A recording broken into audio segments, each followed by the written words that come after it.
अस्सलाम वालेकुम फ्रेंड्स, कैसे हैं आप सब लोग। फ्रेंड्स, आज की इस वीडियो में मैं आप लोगों को डिज़ाइनर लहंगा चोली की परफेक्ट तरीके से कटिंग और स्टिचिंग का तरीका आपको सिखाऊंगी। आप ये ड्रेस इस ईद पर पहन सकते हैं जो आने वाली है, और इसके अलावा आप किसी भी शादी या पार्टी के इवेंट में पहन सकते हैं। फ्रेंड्स, इस लहंगा की जो स्टिचिंग का तरीका मैं आपको सिखाऊंगी, आप इंशाल्लाह बहुत ही कंफर्टेबल फील करेंगे पहनने के बाद, कोई परेशानी नहीं होगी। अगर आपने अभी तक इस चैनल को लाइक और सब्सक्राइब नहीं किया तो आप लाइक और सब्सक्राइब कर दें, और साथ में बेल आइकन भी लाजमी प्रेस करें। तो फ्रेंड्स, इस वीडियो को आखिर तक देखिएगा ताकि आपको सही से लहंगा चोली की कटिंग और स्टिचिंग का तरीका आपको समझ आ सके। तो कटिंग और स्टिचिंग करना स्टार्ट करते हैं। आपने ये लहंगा चोली बनाने के लिए 3 टाइप्स के फैब्रिक लेने हैं। एक नेट का 5 मीटर का ऑर्गेन्जा फैब्रिक लेना है, इसके बाद एक रॉ सिल्क का 5 मीटर का फैब्रिक ले लेना है, और फिर आपने चोली के लिए 5 metre raw silk printed fabric ले लेना है। तो इस तरीके से आपने 4 फोल्ड रख लेने हैं। तो चोली की लेंथ आपने 21 इंच ले लेनी है, 21 इंच पर निशान लगा लेना है। तो यार चोली की लेंथ 18 इंच हो जाएगी, 3 इंच हमने मार्जिन ऐड किया है। इसके बाद आपने फ्रंट बैक को अलग अलग कर लेना है। जब आप फ्रंट बैक को अलग अलग रखकर आर्म होल की डीप कटिंग करेंगे तो आपको आसानी होगी। तो फ्रेंड्स, आपने इस तरीके से फ्रंट बैक अलग अलग रखकर इस तरीके से बराबर कर लेना है। और क्रॉस बैक आपने 7.25 इंच ले लेना है, तो 0.25 इंच मार्जिन ऐड करना है, तो 8 इंच बन जाता है। इसके बाद आपने आर्म होल के लिए क्रॉस बैक 8 इंच में 1.5 इंच ऐड कर लेना है, तो 9.5 इंच बन जाएगा। तो आपने 9.5 इंच पर निशान लगा लेना है। चेस्ट के लिए आपने 8.5 इंच पर निशान लगा लेना है। तैयार साइज़ ही आपने लेना है चेस्ट और वेस्ट के साइज़ के लिए। वेस्ट ले लिया 7.5। ऊपर से नेक की विड्थ 3.5 इंच ले लेनी है, 3.5 इंच ले लेनी है। इसके बाद आपने इस तरीके से स्केल को रखकर तिरछी लाइन लगानी है, और इस तरीके से लाइन का मिड निकाल के अंदर की तरफ 1/2 इंच की लाइन ड्रा करके इस तरीके से शेप बनानी है।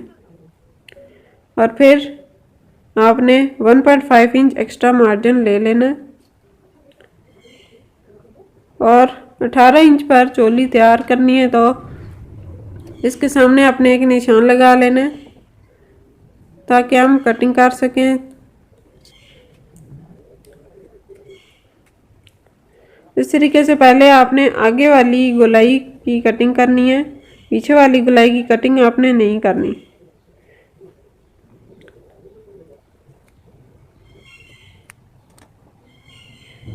और फिर आपने ये जहाँ पर चोली तैयार करनी है वहाँ पर अपने हल्का सा कट लगा लेना है।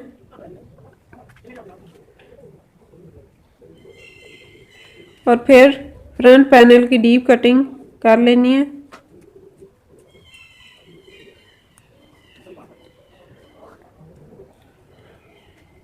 इसके बाद आपने इसी के से आमने सामने रख देना, आप ये देख सकते हैं। इसके बाद आपने इस तरीके से 4 फोल्ड रख लेने 11 इंच के। स्लीव्स की चौड़ाई 11 इंच होनी चाहिए। 11 इंच पर निशान लगाकर आपने इस तरीके से कपड़े को अच्छे तरीके से बराबर करके रख लेना है, और फिर जितनी भी स्लीव्स की लेंथ है आपने निशान लगा लेना है। क्वार्टर स्लीव्स की लेंथ है 18 इंच, तो हमने 21 इंच पर निशान लगाया है, 3 इंच मार्जिन ऐड किया है। तो इसकी जो चौड़ाई है ये आपने 11 इंच ले लेनी है, और लंबाई 21 इंच ले लेनी है। 3.5 इंच पर निशान लगाने के बाद इस तरीके से आपने खुली साइड से बंद साइड की तरफ लाइन ड्रा करके फिर मिड पॉइंट का निशान लगाना है, और इस तरीके से आपने शेप ड्रा करनी है। मोरी कलाई जो है वो आपने 7.5 इंच ले लेनी है मार्जिन के साथ। तो यार साइज़ इसका आपने 5 इंच करना है। आप 4.5 करें तो ज़्यादा बेहतर है, तो वो फिटिंग में जब स्लीव्स हों तो वो अच्छे लगते हैं। अगर आप हेल्दी हैं तो फिर आप 5 इंच रखें।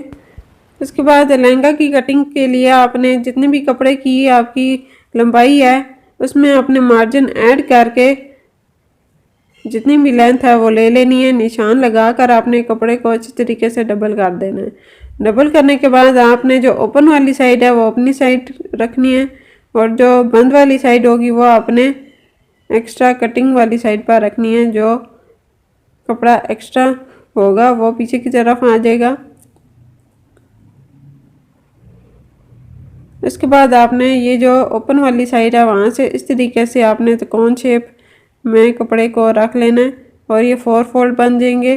तो आपने वेस्ट का नाप ले लेना है अपना, उसके मुताबिक आपने यहाँ पर 1 इंच मार्जिन ऐड करके यहाँ पर निशान लगा लेना है। तो मैंने 7.2 इंच पर निशान लगाया। इसके बाद आपने 1 इंच ऊपर बढ़ाकर निशान लगाना है, क्योंकि जब आप गुलाई में कटिंग करते हैं तो 1 इंच फालतू हो जाता है। इसके बाद आपने 1 इंच और मार्जिन ऐड करके कटिंग करनी है और फिर आपने 42.5 इंच पर इस तरीके से निशान लगाते जाना है। लहंगे की तैयार लंबाई 42 इंच है और बेल्ट की लंबाई 1.5 इंच है। तो बेल्ट निकाल के लहंगे की लंबाई 40.5 इंच है। जब आप ये निशान लगा लेंगे तो इसके बाद आपने कटिंग कर देनी है। कटिंग करने के बाद आपने ऊपर की तरफ ये 2 पीस अटैच करने हैं। तो आपने इस बात का ध्यान रखना है कि आपने लंबाई के रुख लंबाई वाली साइड रखनी है और चौड़ाई के रुख आपने कपड़े की चौड़ाई वाली साइड रखनी है। और ये जो ऊपर प्रिंट हुआ हुआ है इसका भी ध्यान रखना है आपने कि ये प्रिंट बराबर है। यहाँ पर 1 इंच के फासले पर आपका दूसरा प्रिंट आना चाहिए। तो इस तरीके से मैंने ये ऊपर कपड़ा रख लिया है और फिर आपने इस तरीके से निशान लगाने के बाद ये 2 पीस अटैच कर लेने हैं। साथ आपने ये 2 पीस 1 इंच बढ़ाकर ऊपर की तरफ रखने हैं ताकि जब आप स्टिच करें तो ये 1 इंच ताकि इसकी लंबाई कम ना हो। इसके बाद आपने रा सिल्क फैब्रिक के भी 4 फोल्ड ले लेने हैं और इस तरीके से जो हमने नेट की कटिंग की थी वो ऊपर रख लेना है और इस तरीके से नीचे वाले पार्ट की भी उतनी ही कटिंग करनी है जितनी फ्रंट पार्ट की थी। जो ऊपर वाली नेट की कटिंग की जितनी लंबाई रखी थी उतनी आपने नीचे वाली रा सिल्क की लंबाई लेनी है। तो फ्रेंड्स आप देख सकते हैं कि लहंगा का घेर अच्छा खासा बना है। तो आपने इसके बाद बुकरम ले लेना है। इसकी 3.5 इंच नेक की विड्थ है, उसमें आपने 1 इंच मार्जिन ऐड कर लेना है और फिर इस तरीके से बुकरम को डबल करके रख लेना है और 3.5 इंच नेक की विड्थ ले लेनी है और 5.5 इंच नेक की लंबाई ले लेनी है। 5 इंच नेक की तैयार लंबाई है तो इसलिए हमने 5.5 लिया। इसके बाद आपने 1.5 इंच पर इस तरीके से मार्किंग कर लेनी है और 2 इंच पर इस तरीके से ऊपर की तरफ मार्क कर लेना है और इस तरीके से आपने शेप बनाने के बाद आउटर साइड पर भी इस तरीके से 1 इंच के फासले पर निशान लगाकर गुलाई कर लेनी है और फिर आपने नीचे रखकर कटिंग करनी है। अगर आप ऊपर की तरफ हाथ में उठाकर कटिंग करेंगे तो ये सही नीट तरीके से कटिंग नहीं होगी। इसके बाद मैं आपको ये क्वार्टर स्लीव्स की तैयार लेंथ आपको बता रही हूँ 18 इंच है और ये 7.5 आपने ऊपर मार्जिन के साथ मोरी रखी थी और 5 इंच आपने तैयार करनी है। इस तरीके से आपने फोल्डिंग कर लेनी है नीचे की साइड पर आपने ये स्टिच कर लेना है। इसके बाद ये नेक को भी आपने फैब्रिक पर पेस्ट कर लेना है और फिर आपने इस तरीके से फ्रंट पार्ट पर अटैच कर लेना है। पहले अपने दरमियान की सिलाई लगानी है और फिर बुकरम के बिल्कुल साथ साथ सिलाई लगानी है। ये सिलाई लगाने के बाद आपने कटिंग कर लेनी है और फिर छोटे छोटे कट लगाने हैं। आपने सिलाई वाले धागे को नहीं काटना। इसके बाद आपने इसको अंदर की तरफ फोल्ड कर देना और फिर अच्छे तरीके से प्रेस करने के बाद आपने स्लीव्स की इस तरीके से सिलाई करनी है और फिर आपने एक्स्ट्रा फैब्रिक ले लेना है और इस तरीके से आपने 1 इंच फोल्ड करके रेप पट्टी की कटिंग करनी है। रेप पट्टी की एक्चुअल लंबाई 2 इंच है और डबल करके 1 इंच। इसके बाद आपने बैक नेक की लंबाई लेनी है 2 इंच और चौड़ाई फ्रंट नेक से 1/2 इंच कम लेनी है और फिर इस तरीके से कटिंग कर देनी है। कटिंग करने के बाद आपने दोनों कंधों को अच्छी तरीके से स्टिच करना है और साथ रेप पट्टी अटैच कर लेनी है। और नीचे से अगर आप चाक रखना चाहते हैं तो आपने इस तरीके से पहले अच्छे तरीके से इसको स्टिच कर लेना है। जितना भी आपने सिलाई मार्जिन रखा था आपने इसकी सिलाई लगा लेनी है। और ये जो रेप पट्टी हमने अटैच की है इसको हल्के से कट लगा लेने हैं ताकि ये अच्छे तरीके से मुड़ जाए और कोई चुन्नट वगैरह ना आए। तो फ्रेंड्स ये देख सकते हैं कि ये मैंने सिलाइयाँ लगा ली हैं नीचे वाली साइड पर। तो आपने इस तरीके से 2.5 इंच पर निशान लगा लेना है और कट लगा लेना है। आपने चारों साइडों को इकट्ठा रख कर कट लगाना है और फिर आपने चाक से ऊपर ऊपर सिलाई कर लेना है और आपने सिलाई से ही अच्छे तरीके से पक्की करनी है और जितनी भी वेस्ट रखनी है उतना आपने निशान लगा लेना है। 15 या 15.5 इंच पर आपने निशान लगा लेना है और अच्छी तरीके से ये फैब्रिक को अंदर की तरफ मोड़ कर आपने स्टिच कर लेना है। ये स्टिच करने के बाद आपने ये जो स्लीव्स की ये जो सिलाई लगानी थी ये आपने लगाने से पहले बॉडी की फिटिंग की सिलाई लगाने के बाद आपने आर्म होल पर निशान लगा लेना है इस तरीके से और मोरी पर भी निशान लगा लेना है 5 इंच पर। और स्लीव्स तैयार करने के बाद आपने इस तरीके से बॉडी को उल्टा रखना है और स्लीव्स को सीधा रख के अंदर की तरफ स्लीव्स को दे देना है और इस तरीके से गुलाई में स्टिच कर देना है। और इसके बाद ये रॉ सिल्क फैब्रिक जो नेट के नीचे लगानी है उसको आपने अच्छी तरीके से ऐसे बराबर करना है और इसकी साइडों की सिलाइयाँ लगा लेनी है।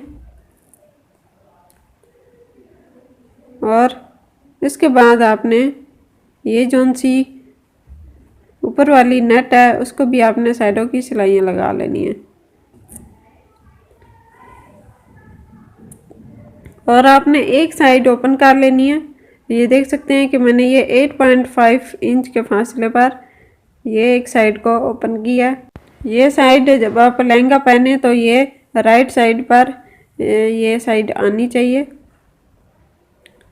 तो फ्रेंड्स ये देख सकते हैं कि मैंने नीचे वाली नेट और ऊपर वाली फैब्रिक को अलग अलग स्टिच किया था। तो इस पर भी निशान लगा लें बेशक। इस पर निशान लगाने के बाद आपने हल्का सा कट लगा लेना ताकि जब आप फोल्डिंग करें तो आपको कोई मसला पेश ना आए। तो आपने जो सिलाई की हुई थी वहाँ पर आपने उसका धागा नहीं कट करना गलती से, इस बात का ध्यान रखना है। तो इसके बाद आपने लहंगा की बेल्ट जितनी तैयार करनी है उतना आपने निशान लगा लेना है। आपने 14.5 इंच पर निशान लगा लेना है। आपने जितना भी राउंड में कमर का नाप लिया होगा उससे आपने थोड़ा सा 1 या 2 इंच फालतू लेना होता है। तो फ्रेंड्स कमर का साइज़ 21 था तो 2 इंच मार्जिन ऐड करके 29 लिया। तो 29 का हाफ करें तो 14.5 बनता है। तो इसके बाद ये 14.5 पर निशान लगाने के बाद इसी के अंदर की तरफ फोल्ड करके आपने तुरपाई कर लेनी है। सिलाई नहीं करनी क्योंकि वो ऊपर की तरफ नज़र आएगी। तो ये देख सकते हैं कि ये जिप है, इसको आपने अंदर की तरफ रख कर स्टिच करना है।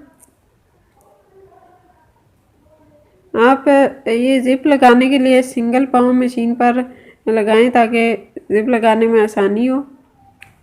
इस तरीके से आपने जिप अटैच कर लेनी है। बिल्कुल किनारे की आपने सिलाई लगानी है जिप लगाते वक्त। ये देख सकते हैं जिप लग चुकी है। ये जस्ट नीचे रख कर रही मैंने जिप लगाई है। इस तरह बहुत ही इजी होता है जिप लगाना।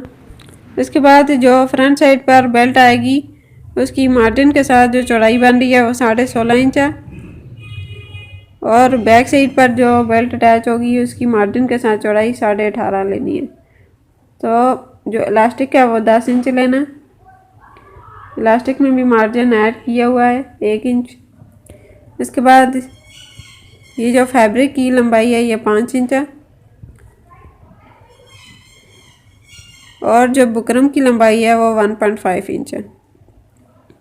बुकरम की जो चौड़ाई है वो आपने 14.5 इंच लेनी है। और फैब्रिक की लंबाई उसी तरह आपने 5 इंच ले लेनी है। बुकरम की लंबाई भी उतनी ले लेनी है। और तैयार बेल्ट की जो चौड़ाई है वो आपने 16.5 इंच लेनी है। ये 16.5 बैक साइड की चौड़ाई आपने लेनी है, जो बैक साइड पर बेल्ट आएगी। और फ्रंट साइड पर जो आएगी उसकी जो चौड़ाई है वो 14.5 है। इस तरीके से आपने दोनों बेल्ट को रख लेना और फिर यहाँ पर सिलाई कर देनी। जिस पट्टी की चौड़ाई ज़्यादा है वो आपने बैक साइड पर अटैच करनी है, और जिस पट्टी की चौड़ाई कम है उस पर आपने आगे की तरफ त्रिकोण शेप भी बनानी है और वह आपने फ्रंट साइड पर अटैच करनी है। इस तरीके से आपने त्रिकोण शेप बनाकर बुकरम को अटैच करना है। और ये जो इलास्टिक है ये आपने बैक साइड के बुकरम के साथ अटैच करना है। जो बैक साइड पर पट्टी लगेगी उसके साथ आपने इलास्टिक को अटैच करना है। और ये जो फ्रंट वाली पट्टी की त्रिकोण शेप है उसको आपने इस तरीके से स्टिच कर देना है। आपने ऐसे ओपन करके स्टिच नहीं करना, बल्कि इसी तरीके से पट्टी को स्टिच करना है। तो ये देख सकते हैं कि मैंने स्टिच कर दिया और कटिंग भी कर दी एक्स्ट्रा फैब्रिक की। और फिर आपने इसको मोड़ कर अच्छे तरीके से किनारों को सीधा कर लेना है।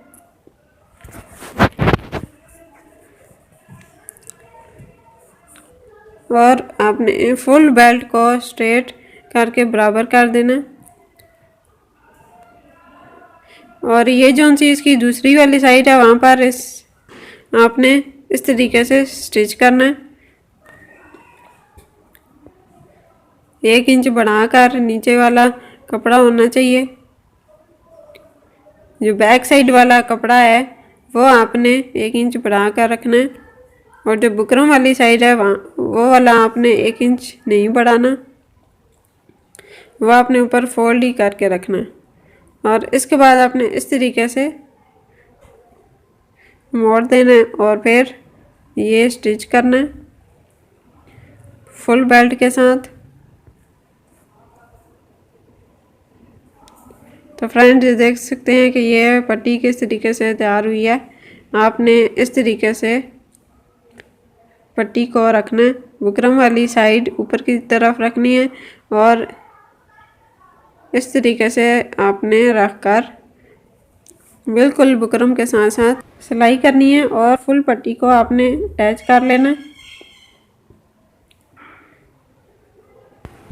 तो फ्रेंड्स इस तरीके से आपने बिल्कुल बुकरम के साथ साथ सिलाई करके ये पट्टी को अटैच कर देना है। और ये देख सकते हैं कि ये मैंने अटैच कर लिया। तो ये अटैच करने के बाद आपने ये जो एक्स्ट्रा फैब्रिक है उसको अंदर की तरफ दे देना है। इसके बाद आपने बेल्ट को क्लोज करने से पहले अच्छी तरीके से पहले हुक लगा लेना है। इस तरीके से आपने ये हुक इस डायरेक्शन में लगाना है। हुक की जो सीधी वाली साइड है वो बाहर की तरफ होनी चाहिए और जो गुलाई वाली साइड है वो अंदर की तरफ होनी चाहिए।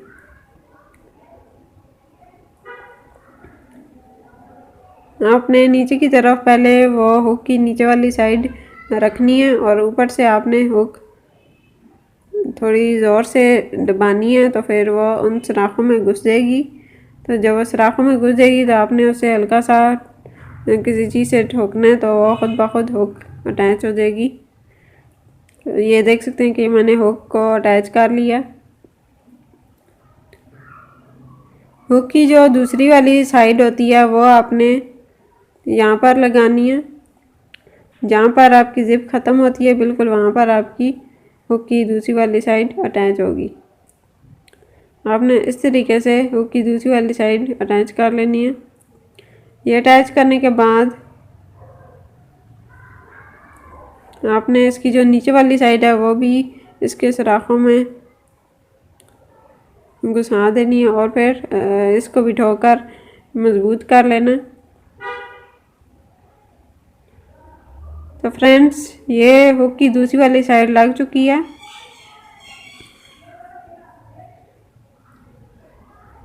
तो अभी भी आपने ये बेल्ट को स्टिच नहीं करना। पहले आपने ये जो इलास्टिक है इसको आपने बैक वाली साइड पर, जो मैंने आपको कहा था कि अटैच करना है बैक वाली साइड पर, तो इसको आपने जो इलास्टिक की दूसरी वाली साइड है वो आपने इस तरीके से निशान लगाकर यहाँ पर अटैच करना है। यहाँ पर आपने सिलाई कर देनी है। देख सकते हैं कि ये मैंने सिलाई कर लिया है। इसके बाद अच्छी तरीके से आपने बेल्ट को बिल्कुल किनारे की सिलाई करनी है और ये देख सकते हैं कि ये बेल्ट अटैच हो चुकी है।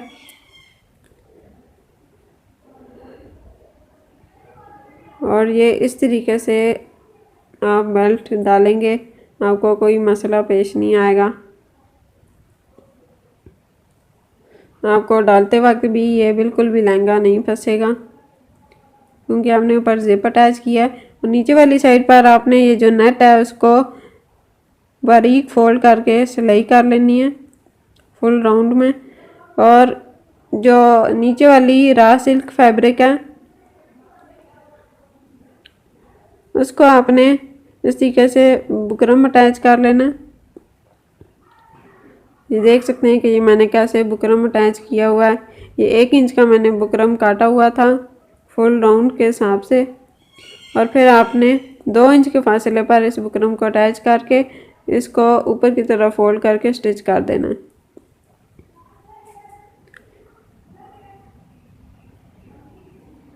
तो फ्रेंड, ये स्टिच करने के बाद देख सकते हैं कि मैंने ऊपर की साइड नेट पर बारीक सिलाई किया और ये जो नीचे वाली रॉ सिल्क है उसकी कितनी नीटनेस के साथ सिलाई हुई है। तो उम्मीद है आप लोगों को ये कटिंग और स्टिचिंग समझ आ गई होगी।